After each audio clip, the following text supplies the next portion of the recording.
और जैसे रोड है उनने दोबारा डायरेक्ट राजपुर तक गिरवाया, बढ़िया चौड़ा रोड कराया।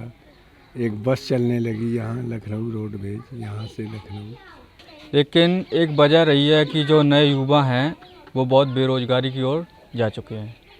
5 सालों में ना तो उन्होंने कोई वैकेंसी निकाली है। कानपुर देहात के सिकंदरा विधानसभा क्षेत्र में आने वाला बेहमई गांव किसी परिचय का मोहताज नहीं है। जैसे ही इस गांव का नाम आता है, लोगों के जहन में दस्यु सुंदरी फूलन देवी की तस्वीर सामने आ जाती है। फूलन देवी द्वारा किया गया नरसंहार पूरी दुनिया में चर्चित है।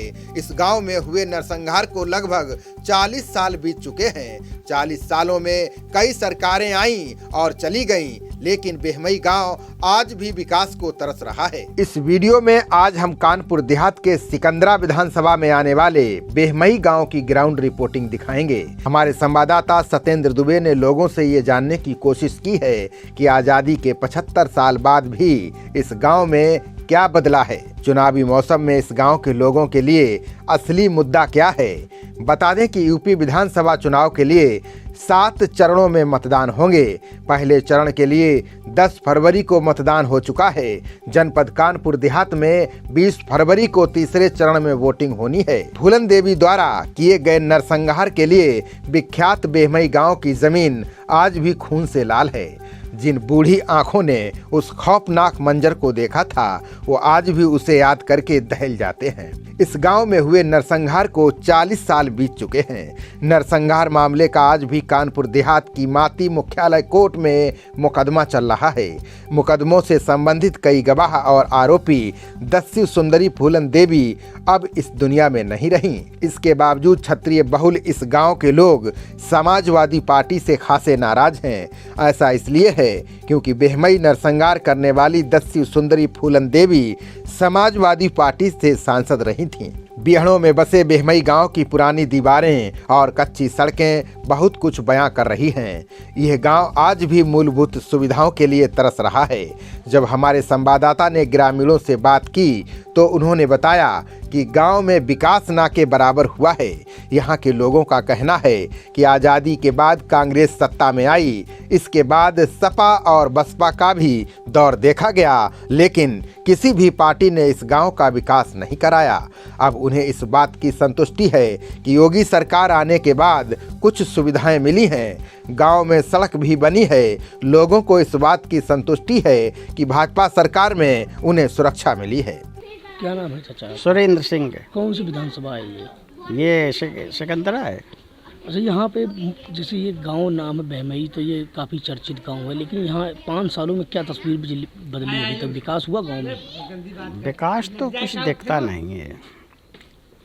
अब यही आशा में बैठे हैं कि कुछ होगा। विकास तो इसी सरकार में होगा। बाकी सुरक्षा की दृष्टि से देखें तो हम लोग यहाँ स्वतंत्र रूप से सुरक्षित हैं। अच्छा, मेन और विकास के दे तो रहे हैं, सारी जो दिया उन्होंने तो बराबर दे रहे हैं, चाहे हिंदू हो चाहे मुसलमान हो, किसी को भी जातिवाद नहीं है यहाँ पर। यही सरकार एक ऐसी सरकार है जो इसमें जातिवाद नहीं है। अच्छा, यहाँ सड़क, नाली, खरंजे, शिक्षा और स्वास्थ्य व्यवस्था क्या है यहाँ पर? ये तो स्कूल है जी, ऐसी है, जूनियर है, प्राइमरी। हाँ, यही है स्कूल। तो अब लग रहा है कि 5 सालों में विकास होगा यहाँ पे? जरूर विकास होगा। क्या नाम है चाचा आपका? राम नारायण सिंह। ये बताइए, ये कानपुर देहात का बेहमई गांव है और ये चर्चित गांव है, उसके बाद अब विधानसभा चुनाव भी पास में है, क्या विकास हुआ 5 सालों में? बीजेपी की सरकार 5 साल में विकास हुआ। अच्छा। पहले यहाँ सामान आया था, पुल का मुलायम की सरकार में उठा ले गए। वो बेतवा का पुल बना था, बंद रहा 5 साल का। अब नया बजट आया, काम हो रहा है, पुल का चालू भी हो जाएगा गर्मियों तक।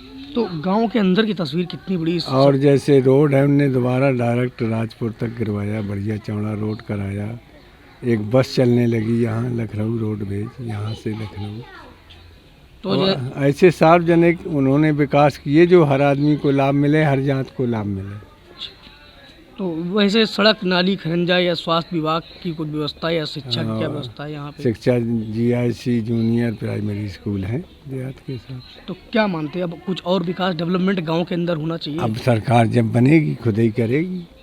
भाजपा ही करेगी और कोई नहीं करेगा। गांव के एक युवा का कहना है कि सिर्फ चुनाव के समय ही नेता बेहमई गांव आते हैं और वादे करके चले जाते हैं। बेरोजगारों और विकास इस गांव की मुख्य समस्या है।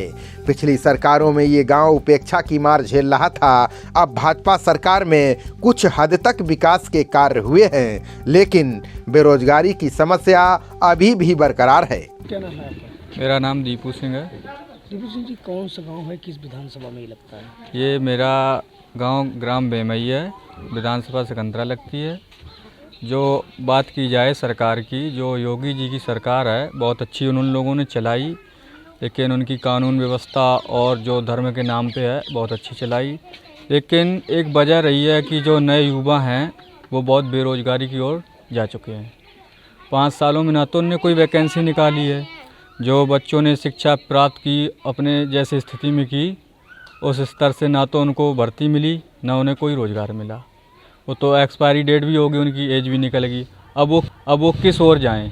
वो तो बेरोजगार हो गए। रोजगार मेन मुद्दा है। हाँ, रोजगार। और यहाँ की जो विकास की आप बात की जाए, कोई भी सरकार आती है, कोई भी विधायक बनता है या सांसद बनता है, इस गांव में जब ही आएगा जब चुनाव हो। इसके पहले चुनाव हो गया फिर इसके बाद नहीं आना है, ना कोई मतलब है। कुछ बदलाव हुआ गांव में? 5 नहीं, गांव में कोई बदलाव नहीं हुआ। ना तो यहाँ व्यवस्था है कि कोई जैसे इमरजेंसी मेडिकल वगैरह की, तो इसमें कोई व्यवस्था नहीं है।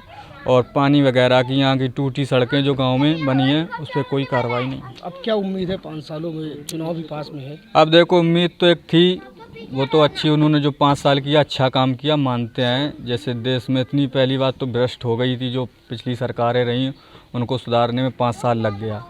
लेकिन अब उम्मीद करते कि अब की बार हमारी माननीय योगी जी की सरकार बने और विकास के लिए कुछ ध्यान दे और नए युवा के लिए कुछ ध्यान दे। गांव में विकास अब होना चाहिए। विकास जरूर होना चाहिए। और दूसरा, जो ये बेमई पुल था, ये बेमई के नाम पे आया था। इसको कुछ ऐसे नेता वर्ग लोग थे जो यहाँ से उठा के वहाँ रख दिया।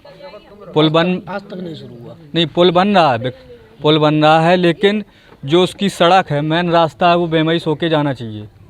लेकिन उस पर कुछ नेता वर्ग के लोग हैं जो यहाँ से वो रास्ता ना पास होने के कारण दूसरे गांव से निकाली जा रही है। खबरों का सिलसिला जारी रहेगा। देखते रहिए जनप्रवाद। नमस्कार।